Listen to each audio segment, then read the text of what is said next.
Hi, everyone. I'm Victoria Field, co-host of Metabolic Health Summit, and I am thrilled to introduce to you today a couple of people who have served as a huge inspiration to all of us at Metabolic Health Summit. They took a tragedy 10 years ago and have turned it into something incredible that's impacting families around the world who are facing a childhood cancer diagnosis. They started MaxLove Project. They've also got a new endeavor that's going on right now called the Family Thrive. And I could not be more excited to introduce to you Audra and Justin Wilford. Thank you guys so much for jumping in live today. Thank you, Victoria. Thank you. It's so awesome to be with you. We're thrilled to be here. Always love spending time with you. It's such a treat. I love spending time with you guys, and I'm such a big fan of what you guys do, who you are as human beings, and what you're doing in the world. I mean, there's so many things. I honestly don't know how you do it because you're two people, but you've done so much to help other people, and in the face of just heartache, in the process. So I want to dive in today. First, for those who don't know about MaxLove Project and how this started for you guys. It was with your son, Max. And if you want to dive into that really challenging story, but how you turned it into something really incredible. Oh, absolutely. Thank you, Victoria. So 10 years ago, it's kind of mind blowing, huh? 10 years. Just over 10 years ago, on August 5th, 2011, our then 4-year-old son was diagnosed with a brain tumor in his brainstem. And we were taken to the hospital in an ambulance, and he had a pretty immediate emergency brain surgery the next morning, and a diagnostic MRI found not only a huge brain tumor that was in his brainstem that grew out of his brainstem and filled his fourth ventricle, but also life-threatening hydrocephalus. So his brain was hemorrhaging at the time, and we were thrown into a world we knew nothing about. I'd like go down the highway past a children's hospital and think, I don't know much about what happens in there. And then all of a sudden you're in there. You don't expect anyone, right, who's been hospitalized out of the blue. Like, we're not trained in healthcare. We're not trained to be in this setting in any way. We don't have orientations to this. And so, of course, it was absolutely shocking and devastating and difficult on so many levels. The emergency surgery did save Max's life, and they were able to relieve pressure on his brain and debulk the tumor that had grown out of the brainstem, leaving tumor in the brainstem. And Max has had so many different iterations of diagnoses over the years, because it's been very hard to figure out what type of glioma this is. But it's in the low-grade glioma category with high-grade features, and they consider it to be a kind of a weird type of astrocytoma that behaves more aggressively. And we've actually found the molecular targets, kind of the motivators and reasons why most recently, which is really interesting, being on the 10-year journey. But in any case, we were in the hospital day 3. Max was still intubated, and after surgery, recovering, and our neurosurgeon told us to focus on Max's quality of life, that treatment will only do so much. And if we could just buy time, one step at a time, to get to the next treatment, to just keep making some progress. He really felt like we could do that by focusing on his quality of life. And he made the point very clearly, focusing on quantity compromises quality. And that's the last thing that we want to do. So that drove us on a completely new path. I mean, if you can imagine, you get a couple of different options when you're in the hospital from your doctors. And very often with a cancer diagnosis, it's let's obliterate this thing. Right. And, let's obliterate the cancer and hopefully not obliterate the human, the healthy human in the meantime. Right. And what we heard was so radically different that I think it changed our entire mindset of how we would approach this from the very beginning. I feel like it was the greatest gift in our journey, was the gift of quality of life. And that sent us on a path of what sort of complementary therapies could we do as he's going through treatment. He was going to leave the hospital. He was going to be enrolled in all kinds of different treatments, immediately put into chemotherapy. What were we going to be able to do? Like, what could we do at home? And our friend, really close friends, sent us a book, Anti-Cancer, A New Way of Life. Did you ever read that book? David Servan Schreiber? I don't think I have, but I will certainly look into It's a it. beautiful memoir. It's an amazing Oh. memoir. Yeah. And it's about a neurologist who actually had to insert himself in one of his studies, found that he had a brain tumor, and went through this process. He treated it like he did anything else, like ate McDonald's, like a doctor does, didn't sleep, didn't exercise, didn't do anything, recurred, and then found, wait, I have to change my terrain. I have to change the way that I live.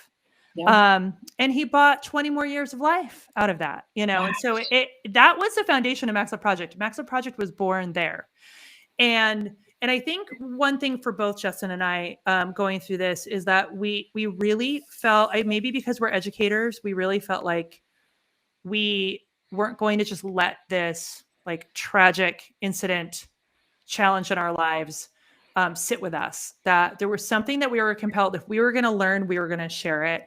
If we're going to get through this, we were going to get through it by giving to others. There was some like really deep motivation to give back from the very beginning while we were still in the PICU. Do you recall that sense of like needing to push through by giving? My recollection was that we were, I don't know, a few weeks in or maybe a month after Max's diagnosis, and just really starting to wrap my own head around this quality of life thing. Like, we're not just going to zap the cancer. We're also going to support his quality of life. We want him to, he's a 4.5-year-old boy. We want him to run around with his friends. He couldn't walk at the time after the surgery. So, we want him to have as full a childhood as possible. And so starting to study, nutrition and exercise and sleep, and then acupuncture and other integrative modalities. And so this was all for me. This was very selfish. It was just, I want my child to thrive during this. And Audra, I remember one day she's like, so I think I want to start a nonprofit. And I was like, what? Our 4.5-year-old child just started chemotherapy like a month ago. Everything was totally normal. Now we have a child who can barely walk, and and you want to start a nonprofit. So I have to say, this has been a recurring theme in our relationship maybe from that point on. Maybe it happened before then, but I think this is really like that point where Audra will have a vision. She'll see like, this is something really awesome is going to happen, and I can see it, and I will get upset. I'll be like, are you kidding me? We cannot do that. No, absolutely not. And then I will slowly start to see the vision as well. And I'll say, I mean, it takes a while. Sometimes it takes months, sometimes it takes years, but eventually I see the vision. Thank you for that reflection, because I hadn't totally put those pieces together.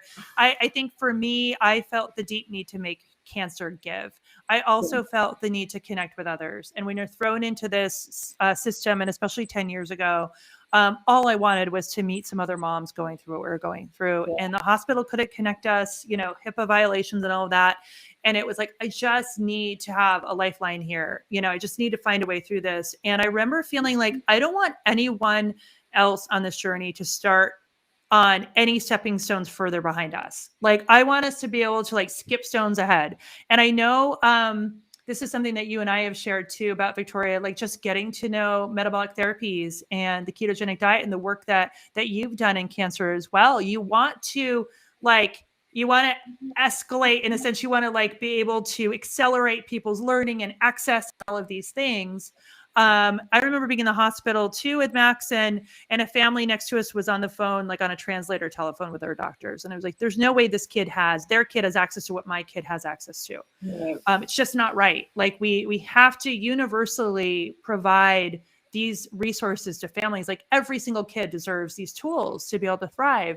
So Max started doing like better and better, just like going through treatment. And his doctors were like, if he keeps eating like this, like you're going to have to feed him regular food if he loses any weight. And, I started to think, got to share this. This has got to get to other parents, right? Like, I know that we're addressing a void. This quality of life conversation is something that is not happening across the board. We need to get it out there. So we really started MaxLove Project from that hospital room, from making a commitment to sharing our journey and to really serving others and to growing things from there. We have had a long 10-year journey since then that is completely intertwined with Max's cancer journey. And, I think part of what's really crazy about that is he's had a continual journey. And so we have experienced a cancer journey across ages and through changes in technology care and things like that. But we've been in it for all of those 10 years, and you've been with us for much of it, if not most of it. And so we have very organically shifted and grown as we've understood the needs to grow. And we've been very responsive with what we feel like we need to bring into this community. And we are, really focused on evidence-based, integrative health. And metabolic therapies is one part of it. The ketogenic diet is one part of it. But we have a really holistic plan that includes things like the parent stress, management, emotional processing, sleep, physical activity, all of the things that you can do at home to help you, your kid, your family thrive, not only in treatment, but into survivorship and then in and beyond. And even in grief and bereavement. And so this is something that we feel like is so deeply needed because the odds are stacked against our families. And when you look at the childhood cancer statistics, it's devastating. Not only are childhood cancer rates going up, it's the number one disease killer of our kids. And 3 out of 5 kids diagnosed with cancer are going to suffer life-threatening, late onset, consequences. A treatment that saves their lives in the short term is toxic in the long term, right? What a paradox. It's like we're buying time now. But, parents want better. They want to do better. Researchers and clinicians want to do better. We all want better for our kids. And the survivorship statistics are really, really difficult for us. Justin has actually done a lot of research on this, and which we can talk about. But I love that. Yeah, 2 PhDs over there. We would love to discuss. Yeah. So, our plan has been kind of like mitigation and support. And what we found is that those statistics are not our destiny. That's like that is the mantra. That is the key. I know you share that. But we find that we can do so much more than we know by focusing on what we call lifestyle medicine, like in general. Like it's focusing on how we live, how we eat, how we sleep, how we connect. All of these powerful things make a difference. And we learned it through Max's journey because we were told to focus on his quality of life, and we did. We're like, oh my God, we're getting quantity. Mm-hmm. That's crazy because we weren't offered a treatment that was going to blast his little body to smithereens from the beginning. Like that is some crazy blessing to me. Absolutely. I think that what you guys have been able to, just the dynamic you just shared too between the two of you and how just like this, I want to create like the sort of pinnacle of like the life stressful moments, right? And you're just like, we have to help other people. Just speaks volumes to like who you guys are, and Justin, you going along with it. I'm so glad. I'm a slow learner. But you went back to school and you got a second PhD. So a PhD in public health because life changed, and you were like, I'm going to show up in this space forever. Like I'm going to do that. Right. That's the other thing about Audra's visions is like once I do see them, I'm like, oh yeah. I'm 100% on board. And we were just talking about this the other day. I want to fill in all the steps. And so she is like a vision of like, we're at A and I see the letter Q and I'm like Q. Justin is in between. Yeah, I'm like, I don't see Q. Where's Q? And then eventually I'm like, oh, I think I see Q. And now there's all these letters that we need to fill in. And then I get passionate about filling in the letters. You guys talk about a power couple, just like how well you've worked together to just the impact that can be felt with so many other families that wouldn't have had these options or wouldn't have known that it makes a difference what you do at home as a family. And so I do want to talk a little bit about your research and what you guys have kind of continued to learn through the process and focusing on quality of life. So just if you want to speak a little bit to some of the research that you've kind of developed over time. Well, which is really interesting. what got me in particular really passionate, Audra mentioned Max's journey. And so by the time I went back to school, so I had just received a PhD in geography, nothing to do with medicine or health at all. And Max was diagnosed. And then I just lost all interest in geography. I didn't care about it after he was diagnosed, but I was able to continue on and, for the next couple of years. And so as I started to see Audra's vision and really fall in love with MaxLove Project, I started to see that what we really need are health programs that are going to educate families about how to bring in nutrition, how to bring in exercise and sleep and stress management and all of these integrative modalities into their family so that they can thrive not only through treatment, but then afterwards. So with Max's, and translate the data, like really be able to look at data and translate it, which Right. is like a literacy thing that, Yeah, so that's what I became really passionate about was translation. Like, okay, there's tons of research out there, but the average parent doesn't have the tools, the training to dig in and see what does this actually mean for me. And so I went back to school. So I decided to go back and get a PhD in public health with a focus on designing health behavior programs. And so I see like my skill set is really around translation. It's which is exactly what I think Metabolic Health Summit is all about. We strive to do it, but you guys do a phenomenal job. Yeah, like really complex stuff down into society. It totally is what's needed. Yeah, into simple, easy, actionable stuff. But what really got me passionate was starting to learn about the statistics around survivorship. And so by the time we were a few years into treatment, and I think this was especially after Max had radiation in 2013, that I started to get serious and look into the survivorship stats, and I was just blown away. I was like, oh my God. So 95% of childhood cancer survivors by age 45 are going to be dealing with at least one chronic health condition. And so this is something that we need to start, not just when these childhood cancer survivors grow up and become 30 and start to deal with health issues that, you and I might deal with when we're 60 or 70. We can't wait until our kids become adults. We need to start right in treatment. We need to start as soon as possible.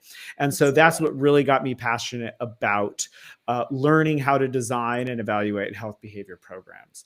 I'll say though that one of the big new things in the past couple of years, and I don't know if we'll be able to talk more about this, but designing these health behavior programs really opened my eyes to a dimension in behavior change and health behavior change that I didn't see before. I thought if we can just make this stuff as simple and easy for families as possible, start at square one, here's square two, that we would make a lot of headway. And there's no doubt that we have. But one thing that we saw, and I've gotten a lot more serious about over the years, is that the childhood cancer journey, well, all cancer journeys are full of extreme stress and anxiety and trauma and that trauma. Making big health behavior changes in the midst of this extreme stress and anxiety and trauma is like pushing a boulder uphill. And so one of the things that we have added, or we've done a lot more work on over the past couple of years, and has really inspired a lot of the newer stuff that we're doing, is focused on mental and emotional health. It's a huge part. I mean, we still need to do the nutrition education, exercise and sleep, because these actually we now know support mental and emotional health as well. It's all part of the same game, but this has been something that we've put a lot more effort into. But Victoria, going along those lines, like back to the survivorship stats, that we have some beautiful graphics on our website at maxloveproject.org that speak to this, and also to our campaign website that we'll talk about later, fortchildhoodcancer.org. And I think one of the most powerful ones is there was a study, I think it was at the St. Jude study, that compared the cancer kid to their non-cancer sibling. And so you're really looking at like, you know, including like the risks that a family might have. And the risks of things like organ failure, liver failure, heart failure. I think heart failure is like 1,400 times increased. Yeah, stroke. It's the risk is increased by over 1,000% on. And this is all treatment related. And again, it's the treatments we are so grateful that save these kids' lives and give us a chance to work on health, right? But one of the beautiful things about metabolic therapies for us, and then what Justin's talking about of the other layers of these integrative health strategies and everything that informs it, is that you can really create like a buffer, and you can really help your body not only process this treatment, but then also recover into the long term. Like I would argue that every single childhood cancer patient, every single cancer patient deserves to have a roadmap that's an integrative roadmap that goes alongside the standard of care, that is really a mitigation strategy. It's gut recovery. It is like, you know, brain health recovery. It's all of these things that need to go completely hand in hand. And I also can't wait to see the day when we study lowering treatment doses, because we're able to have a full like lifestyle treatment plan to go along with it. So that's just an aside. That's a dream and a goal. That's a cue, you know, for me.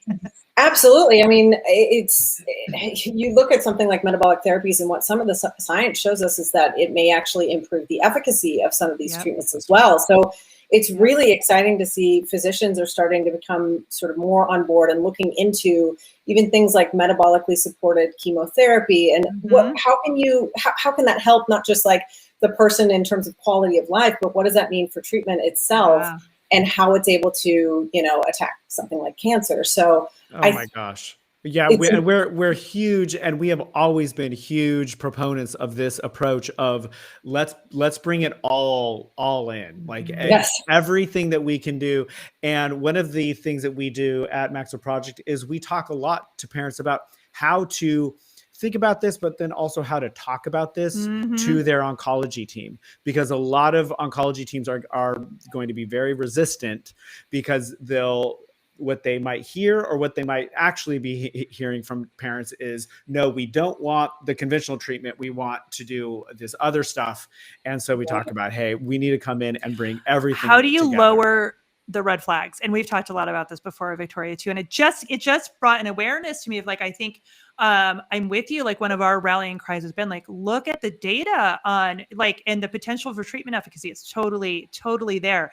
And I think I've gotten so into the quality of life conversation because it lowers every single red flag. You know, if you go to your oncologist, you're like, but really looking at improving my kids' quality of life and energy and this and that, the other, then for some reason, it's a lot less aggressive sounding to them than no, we've seen data on treatment efficacy, and that's too bad. But I think that we are getting somewhere. I think we have doctors now who will acknowledge the treatment efficacy part.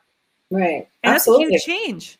Yeah, we have a lot of those medical professionals at our conference who are excited, who want to learn more. So hopefully they can implement this kind of thing into the mix. And obviously more research is certainly needed for more and more physicians and whatnot to continue to be comfortable. But that's what we're trying to do. That's what you guys are trying to do, in elevating that science and providing, you know, the medical community, the scientific communities with the education, and, you know, the collaboration there. But then you guys are doing such an important part with families who would otherwise not have this information that could change the course of their sort of child's life as a whole. I mean, like you're talking about down the line, you know, after 45, all of the health issues that may come about because of treatment early on, and possibly like reducing the chance of something like that happening is huge. But also, like, I feel like it's really something that the family it sort of brings, I would imagine, and maybe you can speak a little bit more to this, brings the family together. I know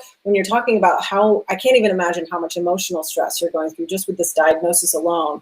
And a lifestyle change is hard without that, right? So I would hope that you guys have found sort of that it allows for, in some ways, to bring the family together in a way that's maybe empowering, that they can do something as a unit, you know, in the face of this. Like what has that been like to witness? Obviously you guys have been through it firsthand, but also in helping families get through that and making that change. I think that you nailed it. Like, lifestyle changes are hard enough as they are, Right. but when you have a life-threatening diagnosis in the family, things change. Yeah. And very often you're willing to step up in ways that you were not, you did not see as necessary before, right? Like, um, it, I think it's really, really amazing. I think there are families who find it to be very overwhelming and depending on the family dynamics. And a part of our mission is to meet families where they are. So depending on the number of kids, the ages, where they're at, what the needs are, what the cancer diagnosis are, it can be very, very difficult to make the lifestyle change, especially if a family is looking at doing a ton of things at once. And so we really kind of take a health coaching approach. We really, really try to walk with the family on what the lowest hanging fruit is first. Yeah. And kind of getting at that. And some families come in and they think, I need to change nutrition, but really what's needed first in the home is stress reduction before they can ever get to the point of looking at something like nutrition or dietary changes. And then we find that the families who do start making these changes, when they do it together and they do it they're all on board together, that's where the magic happens, and I found that the very first step for everyone, I think, to really kind of successfully dive into this is a mindset change. Mm-hmm. And that is going from the mindset of, I'm depriving my kids or my family of A, B, C, and D to no. I am providing my family with A, B, C, and D. It's a major shift. It's why we put our Be Super Action Plan is our acronym for all of our modalities that we use. And, in our integrative kind of wellness plan, and boost yourself with super thoughts is the first. And that's why, because we find that nothing else can really kind of change until you look at making that mindset shift. And once that changes, like, the world opens up. And we've seen those changes start with some families who are really, really, really in very dark, difficult places, going to Justin's weekly sessions and doing emotional processing, doing this kind of more meditative inner work, like, opens up the ability to then start diving into other things and start reintroducing family joy, start reintroducing things that are closed off when you're in a space of anxiety, and panic and depression, and fear. So, gosh, it's complex, Victoria. I cannot imagine. And you guys, the way you're tackling it and how it's very, it's incredible what you guys are doing, what you've been able to do, where you're headed, and especially focusing on that big emotional stress piece, right? And I'm sure, like what you said, once you kind of can tackle that, then for a lot of families, I'm sure other things and other changes become maybe a little bit easier. And the change of mindset too. I mean, what you guys are focusing is just whole person, whole family, this whole family approach that is so needed in the world. And I wish I could clone you two and your organ and what you do. How I feel about you. Well, I'm glad we feel mutually the same, but it's just it's so inspiring to us at Metabolic Health Summit because it's so needed. And you guys are doing such incredible work with families, so much so that I don't know how in your free time, you've actually now developed this application that called the Family Thrive that's focused on, just families in general, anywhere around the world that can now access these really great evidence-based resources. Talk a little bit more about this new exciting project that you guys just launched. Awesome. Thank you. Can I just jump in real quick with like a little segue? Thanks to you and our amazing Fork Childhood Cancer donors. It was our first year of the Fork Childhood Cancer campaign, and that is correct. It's Fork, F-O-R-K, Childhood Cancer, and the full meaning of that is intended. We had a beautiful campaign last year in the midst of COVID when we had to cancel our Farm to Fork dinner, and we were able to fund and then launch our mobile app for MaxLove Project, and it's called MaxLove Connect. And so when we talk about doing our cooking classes, our monthly Fierce Foods Academy cooking classes, our cook-along classes, we talk about doing Justin's sessions, keto courses, And all of our workshops for our Whole Be Super Action Plan, including our brand new keto guide, which is a like fully immersive online, easy to access workshop from like any, tablet or phone. We also have a blenderized diet tube feeding class, which is incredible, which includes keto tube feeding. That's so great. It's awesome stuff. We launched that in November, and it is a private, safe space, not on social media, but it has its own social network just for childhood cancer families. We launched that in November, and we couldn't be, more proud of the way that we've brought MaxLove Project programs and resources together into one space for families. So we used to have our like booklets and guides, like very like, 80s, 90s style, like we're old. We thought people like to read. People don't really love to read. So now we have this like multimodal, multimedia, you get the point with a lot of GIFs and, infographics Right. and Some stuff TikTok like videos in there. No. Yeah, exactly. But what this platform did for us too is it kind of gave us practice in the space of developing a really, really useful tool to have in your back pocket. And people for many years, just in the general community, asked us, hey, my family is having some challenges. Like, do you have cooking classes for everybody? Like, where's your cookbook? What are some things that I can do at home? And so when COVID hit, we really saw we needed to work on a sustainability plan for MaxLove Project that would make it so we weren't so reliant on fundraising events. And we needed to build in a social enterprise and just like radically kind of change the way we fund MaxLove Project and overturn the nonprofit model, which is a whole nother conversation for another day. Because I feel like it's broken. I can't imagine how challenging it's been through the pandemic. So hard to go on so much longer than we all thought it would. Yes.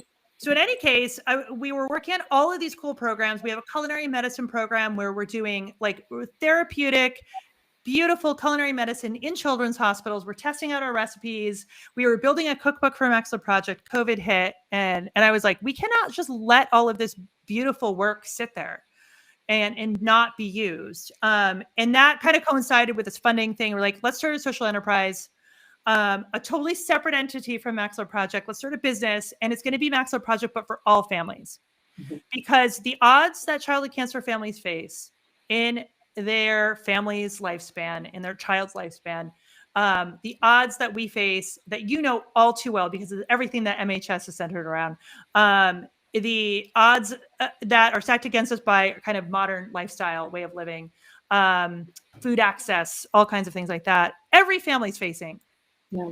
Every single one. And there's not really any resources out there that are focused on the whole family. They're focused on like the family unit. So you'll find diet books, for women and optimization books for men and, and single units. It's like, exactly. Whole, right? And health coaching for individuals. Mm-hmm. What if we could have health and wellness coaching for families? Like, what if we could really help families like build the skills the way that we have to learn how to be on the journey of thriving? It's not a destination. It is a long, just continuous path. And like, what if we could walk with you on that path? What if we could have an easy to access resource in your phone for that? Not just we walk, but through MaxLove Project, we have met so many amazing experts over the years. We've met amazing like doctors and dietitians and therapists and researchers. I mean, and so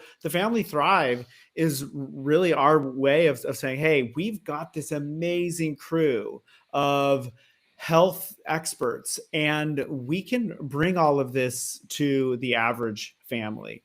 And, what really motivates me around this is that, it really started with MaxLove Project. If the average childhood cancer family just simply goes with the flow, then the statistics do become destiny. Yeah. Right. Yeah. But it's also true for the average family who isn't affected by childhood. cancer, if we just go with the flow, then we're going to be eating ultra processed junk. We're going to be sedentary. We're going to have totally disrupted circadian rhythms. We're going to have anxiety and depression. We're, like So that. mental That's health, the diabetes, flow obesity, of modern life. path to Alzheimer's, all the things that you know really well. Yep. And autoimmune disorders. Right. Yeah. And so because of childhood cancer, we've been forced to jump out of that flow. And now we have a bunch of experts who also can show us the way about how to hack here and there and how to tweak this and that. And now we are able to bring this to all families everywhere. At a time when going on the internet is real scary.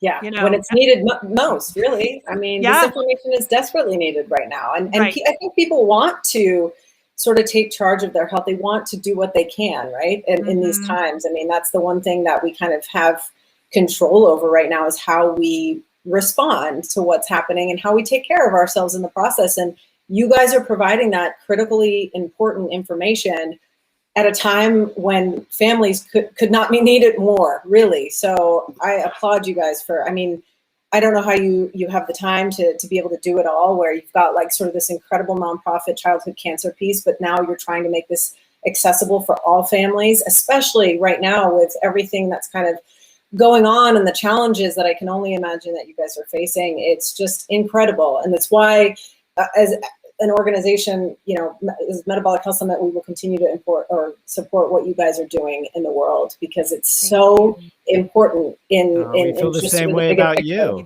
Yeah, no, I mean, absolutely. One of the things that gets me so excited with working with you and Metabolic Health Summit is I think we share the same goal of saying there's amazing research out here. There's amazing knowledge, and we're not just going to keep it in an ivory tower. Like, we want to get this out to everybody. And that's our goal as well. Yeah. And at a time when I don't know, we've got like people's views of science on rocky footing. Like, I feel like we're all needed now more than ever, for people who are really hungry for really, really powerful, expert-backed, evidence-based information. Like, we're needed to do the work and to be a trusted resource. Yeah, I agree. Yeah, let's keep the evidence at the forefront of everything that we do. And, provide that reputable platform. And you guys are doing that both on the childhood cancer front and on the just families around the world front as well, which is amazing and so exciting, because it's so needed. But it's just, I mean, there's so much empowerment, whether you're facing a cancer diagnosis or not. I mean, what you were talking about with sort of, if we just kind of go with the flow, and we're not even facing a cancer diagnosis, but you're just going with the flow and not thinking about what you're consuming, not thinking about how you're stressing, how you're, not sleeping. These things will eventually catch up with you. And there's something we can do along the way, right? I mean, that's what the research is showing us. And I think it's exciting to see where it's gone from sort of, mind-body disconnection to like, oh no, everything matters. Yes. And what you said, really strikes a chord, because I think for many people, if you start going down the road of saying, modern life is the problem, like if you just go with the flow of modern life, you're going to be sick and tired and stressed and But the answer also is not to go live on an island or in a commune somewhere. I mean, hey, like if that's what you want to do, fine. Sounds pretty enticing. Well, that's not. I mean, honestly, like I love all of the other things that modern life gives us, like being able to stream online across the country with my good friend Victoria. Like I love so many different aspects. And so we need these evidence-based tools. We need the expert knowledge to understand how to navigate modern life. We don't, we're not going to opt out. We can't put the toothpaste back in the bottle, whatever.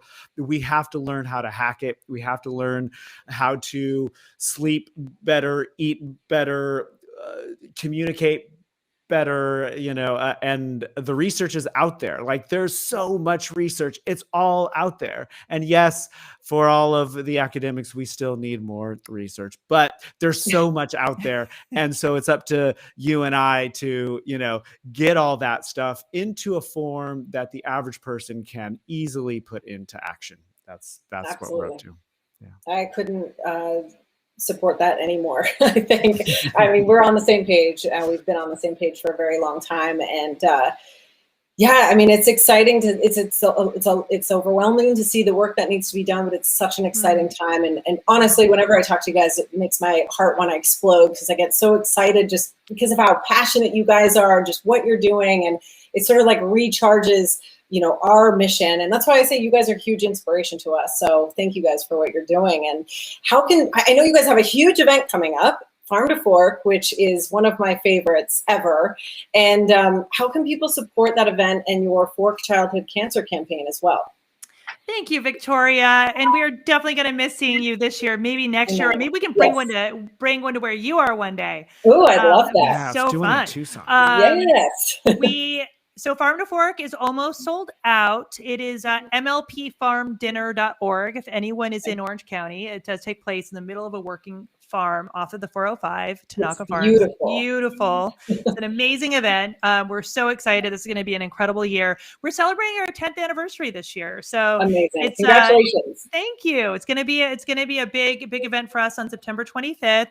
And if that's not something that you can participate in, we do have a nationwide Childhood Cancer Awareness Month campaign called Fork Childhood Cancer. And you can go to that website, forkchildhoodcancer.org, and you can sign up to fundraise. You can donate to a fundraiser. Max has a fundraiser up there. We also have a link for selling great like t-shirts and merch and things like that. We have a bunch of really cool giveaways and fun aspects of that event, and a lot of social media sharing and the ability to participate in all kinds of fun awareness raising activities that go along with that. So we love to see people, fly the flag, put things out on social media. Even if you can't donate, just sharing, makes a huge difference for us. And then you can also join us at thefamilythrive.com, and you can actually come in and join our app. It is free. Awesome. It's just super cool. It's free and available to everyone. And we have a really cool course coming up that I wanted to share. We have a course on teen communication. So thriving through the teen years is going to be really cool. Yeah. Any parents with teens or grandparents or preteens. And I also wanted to just lastly share, we do have a podcast, and Victoria and Angela have been on that podcast. Thank you, by the way. It's amazing. Thank you for joining us. Yeah. We have so many cool guests continually coming up, and we've been having a lot of fun with that. We cover all sorts of different areas of family health and wellness. So that's the Family Thrive podcast, and you can get that on any podcast player. Yes.